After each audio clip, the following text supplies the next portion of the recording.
Welcome to Theo Trade. This is Don Kaufman. It's June 25th, 2025.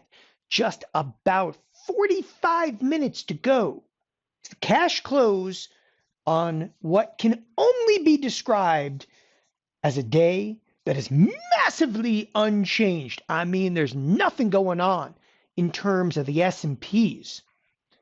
But I'm going to discuss here in this evening's video how to deal with this slow summer suckage in this marketplace. Let's get right down to business. Once again, the S&Ps are massively unchanged. At the same time that I'm saying that, though, there's pretty good price action in a number of equity products. Effectively, what I'm saying over here is, hey, look, turn away from the index itself, that is the S&Ps. Okay, start looking at some individual stocks because you're not going to have to go very far to look at some pretty massive price action, something like Nvidia. Now, I'm going to come back to this in just a moment because I am going to show you there is action and action enough to be able to take some decent trades on. I did that I did it today. Like I found some decent price action in this marketplace and kind of exploited it. But before I do that, let's talk about the broader market for just a moment. So if you look at the broader marketplace, it's slow. The way that I kind of justify slow, what's going on in terms of the S&P futures volume. And the reason I look at volume, because volume kind of dictates hedging activity. That is, the professionals out there. And I just want to bring this up. If we were to close right now, this would basically be some of the lowest volume we've seen since, you got to go back to basically Christmas. Okay, which by the way is kind of half a trading session too. It's Christmas Eve. Christmas Eve, half a trading session. That's the kind of lack, if you will, of volume that we're seeing. Can't remember too many days. We're doing 680,000 contracts, but look, there's still 40 minutes left. It could pick up a little bit. Probably not, but it could.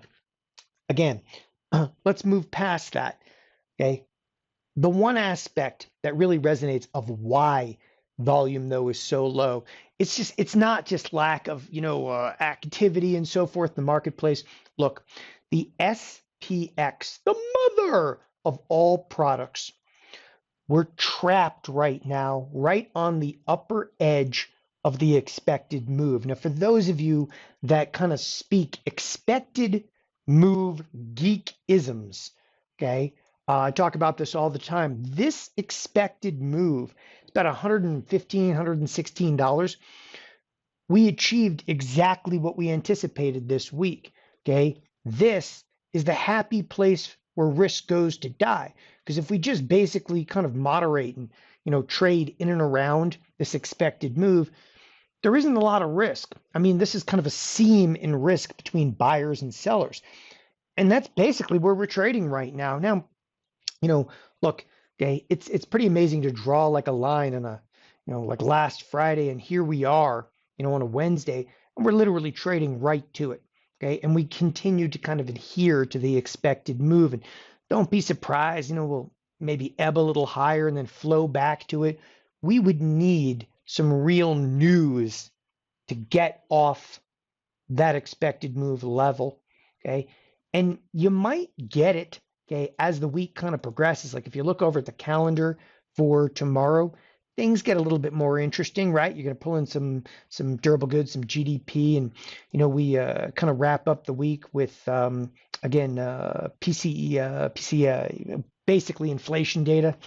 I'll get it out, PCE data. So personal income. There's some consumer sentiment. Again, there's enough to kind of rock us a little bit like later in the week. But we've even seen kind of volatility die down dramatically, which is an indication of chicken's done, right?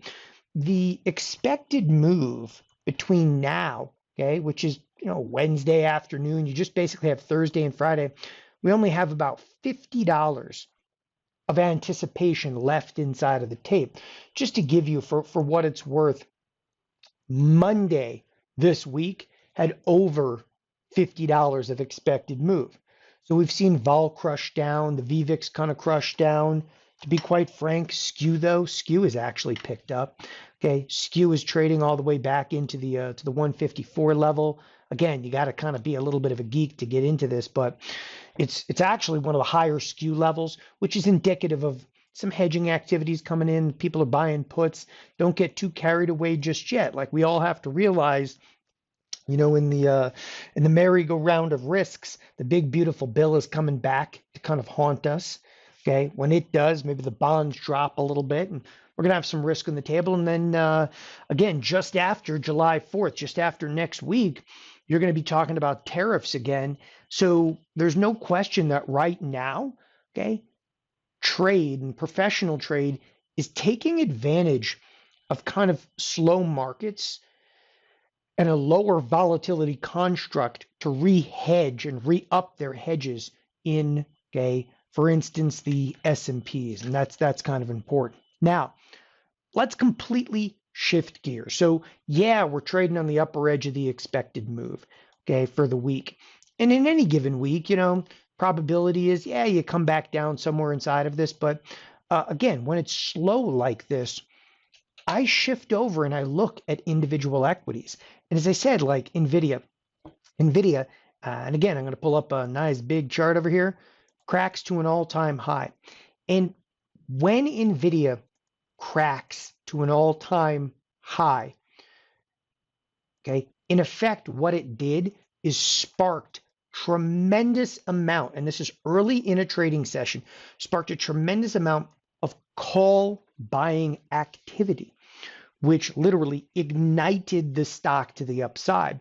So in a slower market like we're in right now, I'll look to just hop on board either on an intraday basis or using spreads, okay, a move like you're seeing in NVIDIA. And again, I prefer to use spreads in this. Another one, just to give you, for what it's worth over here, JP Morgan today. This one kind of surprised me. JP Morgan also, okay, seeing some big price activity to the upside. You can hop on board. Again, what you're looking at here, and you got to pull up a pretty significant chart to see this, is cracking into all-time highs. One of the things we've seen a considerable amount of, okay, as of late, is a stock that's kind of butting up against an all-time high. And I'll give you a perfect example, like in Uber, okay? Here's one that's come right up to its all-time high. Any day, this thing could actually pop, if you will, okay? And we've been taking advantage of that quite successfully. Why? Why is it working? Because retail trade is looking for this stuff, okay? They're looking for things that are trading at or near, okay, highs. And again, you pull up a broader chart, you can actually take a quick glance at Uber, which is, again, kind of pulling right up to the all-time high. Now, timing, okay, and perfect timing of that, break to the upside isn't always easy. That's why I use spreads, okay? It's absolutely why I use spreads. And I'll tell you right now, we traded some pretty serious size, okay, today. I mean, we traded enough size in Uber that it really, I mean, it moved markets in here throughout the course of the trading session.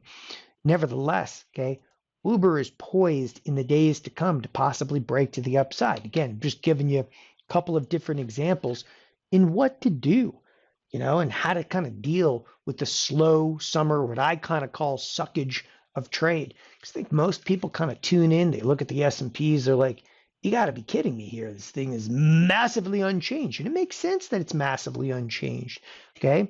And it makes sense that, the advanced decline line is negative today.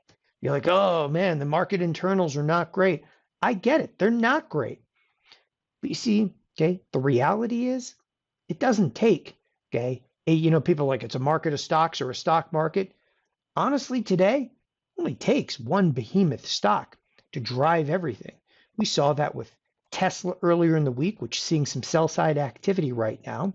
Now we're seeing it with NVIDIA, okay? Once again, we're playing a game of whack-a-mole, right? And whatever pops up, okay, instead of trying to whack it back down, no, now you need to actually hop on board, okay? When it's slow like this, You don't necessarily want to try to fade what's hot.